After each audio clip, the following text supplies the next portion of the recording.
Código em Python para aproximar o valor de π utilizando o método de Monte Carlo. Iremos precisar de um quadrado de lado igual a 1 e 1/4 de uma circunferência de raio igual a 1, uma quantidade t de pontos. Esses pontos serão sorteados dentro do meu quadrado, e eles cobrirão parte da área do meu quadrado.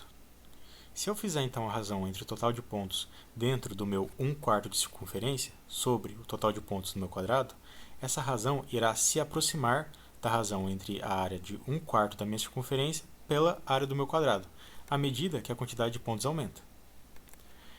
A razão para 1/4 de uma circunferência de raio 1 pelo quadrado de lado 1 é simplesmente π sobre 4. Dessa forma, se eu multiplicar esse valor por 4, eu aproximo o valor de π. O código, então, ele começa pegando uma biblioteca que irá fazer o sorteio, definindo o raio, a quantidade de pontos que eu quero sortear, quantidade de pontos no quarto de círculo no começo, que é 0, uma lista para as variáveis x e y, que serão as coordenadas do gráfico, e aqui a recursão até o total de pontos, ou seja, uma quantidade de sorteios t, que é a quantidade total de pontos sorteados. Eu tenho então uma função que vai sortear valores de 0 a 1, e eu tenho aqui um arredondamento para a plotagem do gráfico.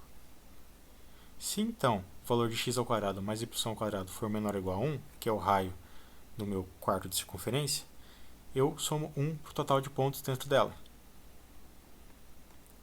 Dessa forma eu posso aproximar π,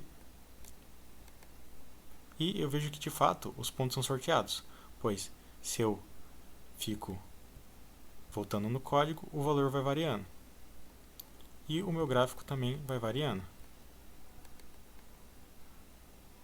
Note que se aumentar a quantidade de pontos, eu melhoro minha aproximação, pois os pontos cobrirão melhor a área. A segunda parte do código é responsável pela plotagem do gráfico, onde aqui eu tenho a biblioteca utilizada para plotagem, e aqui a utilizada para calcular o valor de seno e cosseno e retirar o valor de π.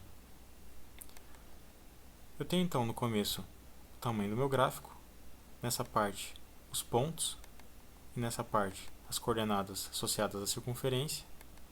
Aqui o tamanho de cada eixo do meu gráfico, algumas especificações sobre cor e tamanho. E aqui eu tenho o tipo de grade.